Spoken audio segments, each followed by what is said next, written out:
4 weeks later. Trouble.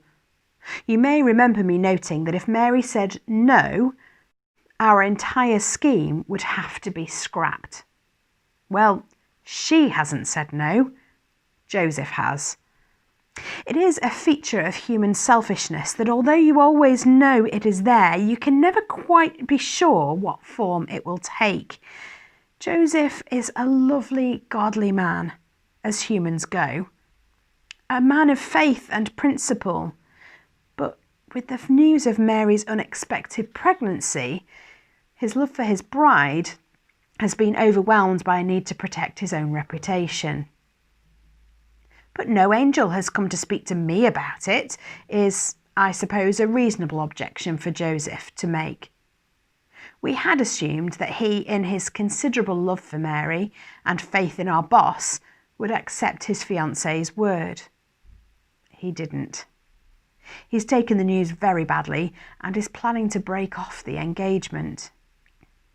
I raced to my boss's office in full panic to find out what I should do.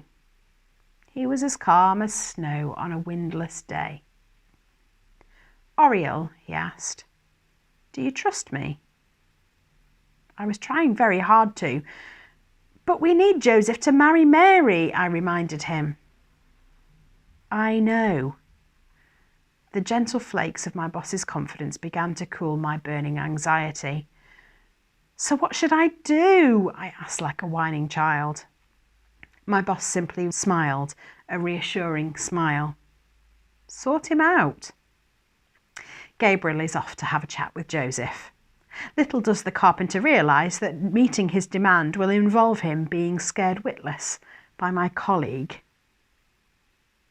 Next instalment. There is something you'll need to understand about meetings between humans and angels. Only some angels can assume the extreme thinness that makes them visible on earth. Similarly, some humans cannot see or hear our heavenly form even when it is suitably thinned. You can probably work it out for yourself. Gabriel did his archangel best to speak to Joseph, but the man was completely unaware he was there. Gabriel claims that he used every trick in his repertoire. He is not a happy angel. After moping and whinging, however, he suggested that we try a dream specialist. Some humans can be reached more easily when their conscious minds are switched off. Gabriel has gone to find Raphael, who is well known for his work with Joseph, son of Jacob, and Belteshazzar, commonly known as Daniel. Next Earth Day. The dream worked. I've no idea how Raphael does it, but he appeared in Joseph's dream just as he was waking this Earth morning and told him not to worry about the baby, which is our boss's, and to marry Mary as planned. As an extra touch, he told Joseph the name for the child. Mary had not got round to mentioning this before Joseph walked out of her house and slammed the door in her face. Joseph has abandoned his plans for a quiet divorce, and we are back on schedule. Thankfully, the rabbi in Nazareth is one of those solid men who would never betray a confidence, even when amply drunk. I can feel a deep sense of relief spreading out through my being. I was anxious that Mary should agree to her part in my boss's plan, but I never really doubted she would say yes. Now I realise how foolish that confidence was. This whole scheme could collapse at any moment. There are no guarantees of success. Everything is a potential danger. Even the dark warmth of Mary's uterus could become a theatre for eternal tragedy. I must review my plans and add extra layers of protection at every turn of this road. 3 weeks later by human reckoning. In Earth terms, I have been working without a break for months, but in a different stream of time.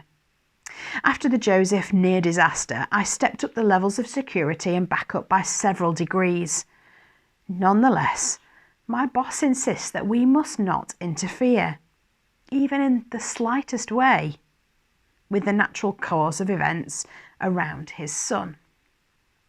Any intervention must have his personal approval. Accepting that condition, I've deployed a squad of angels to maintain a constant watch on Mary, Joseph, and their surroundings. Every detail of their lives is relayed back to me via a watch of 4 angels working in the next office. I am pleased to be able to report that this system has now settled in, and I no longer have to keep a permanent vigil myself. Human fetal development is, I understand, something of a mystery even to humans, so I shall spare you the details of our excitement at moments like the sun's first flexing of his earthly muscles and the first rays of light to be received by his formative eye. Needless to say, Mary is sharing our repeated delight as she feels the child grow and move inside her. Equally needless to mention is Joseph's detached bewilderment at the entire process.